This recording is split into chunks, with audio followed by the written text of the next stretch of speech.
Today I'm looking at the Acme Eleazar Studio Recording Desk. We're gonna find out if this desk is actually worth your money or if you should steer clear.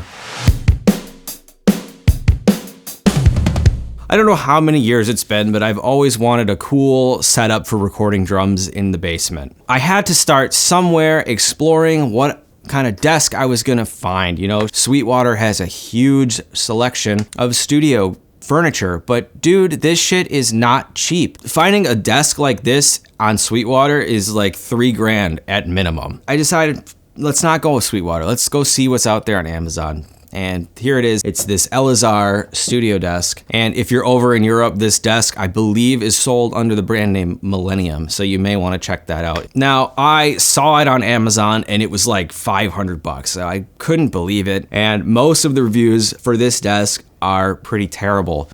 You'll have occasionally the 5 or the 4 star saying it's really good. The main complaint people have with this desk is the shipping. Not the shipping time necessarily, although that does take quite a while. It's the box arriving damaged. And that could be a fault of any single point in the chain of, logistics. But what I can tell you is it took mine about a week to arrive. And you better believe I was excited to set that desk up on that Saturday afternoon. So I brought everything downstairs. The box is freaking huge and it's insanely heavy. So I pushed this entire box down the stairs, get everything opened up, and the piece that holds one of the rack units is completely snapped off. The fact that this desktop had damage to a point of like structural integrity, I had to send it back. I would have taken it if it had been, just a little bit of cosmetic damage. So first thing I do, I call Acme. They kind of give me the runaround saying like, oh, what part do you need? Okay, well, let me look up the exact thing. Well, give me the box, give me the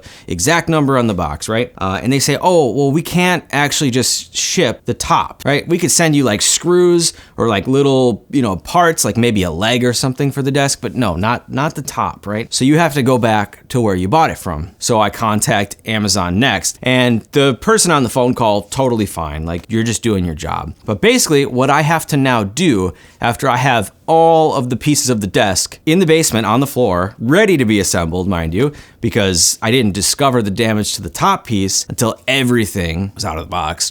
That's how it goes for me. They tell me that I have to reassemble the entire box, push it up the stairs somehow, and wait for a UPS truck to come pick the desk back up. I had to kind of decide on the phone call with Amazon if we were getting a new one. So I took a chance. We went for the replacement one.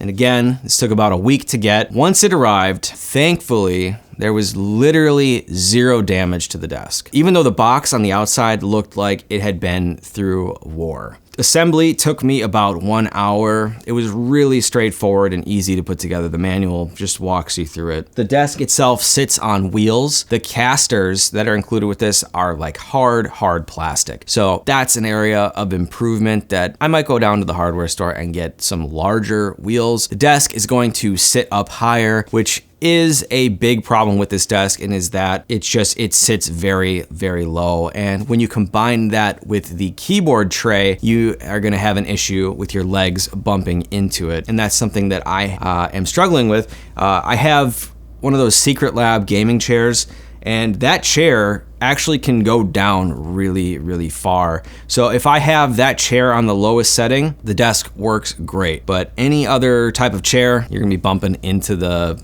tray for the keyboard. So what you could do is you could just remove the keyboard tray altogether if you don't need it. I like to have it. I like to have a MIDI controller in front of me. I think that's a good tool to have if you ever are working on a track with an artist, but not everybody needs it. The other issue is if you have weaker vision, the desk itself is like pretty deep. So your computer monitors, depending on how you set them up, you're gonna need to have them pulled forward a little bit. And this is something I haven't quite figured out yet because I just have my monitors on like a rolling rack essentially, and you can't pull them forward any further. So I am straining quite a bit to see a lot of times, especially when working on other things outside of music like web development, where you're looking at lines of code. I've got to magnify the screen because I have to wear glasses. So that is quite challenging, moving from a desk where my screen was a lot closer. I am surprised by the laminate finish. It looks really good, not only on camera, but in person too.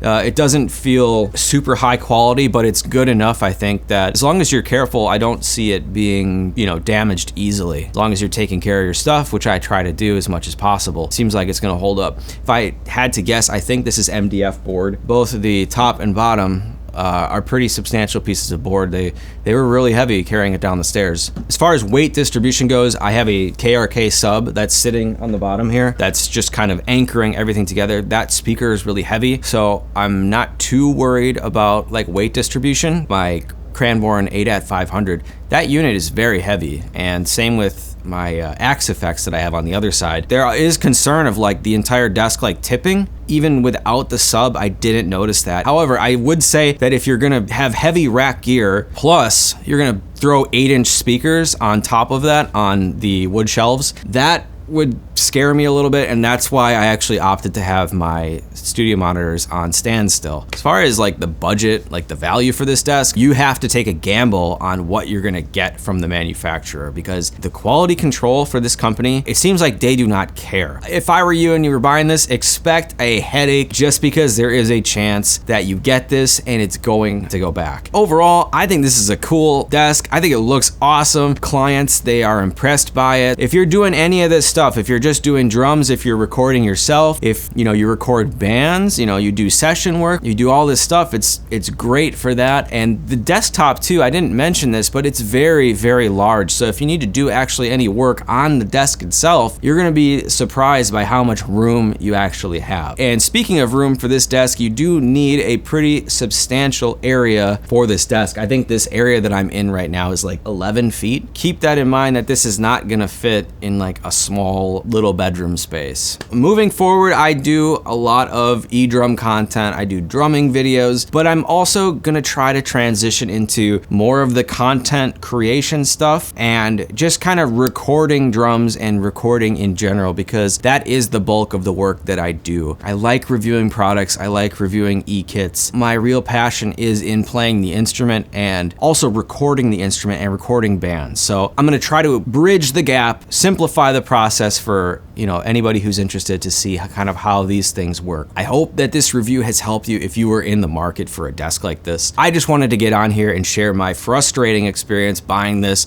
I still like the desk. I think it's cool. Be prepared for a headache if you're thinking about picking this desk up. That's it. See you guys in the next one.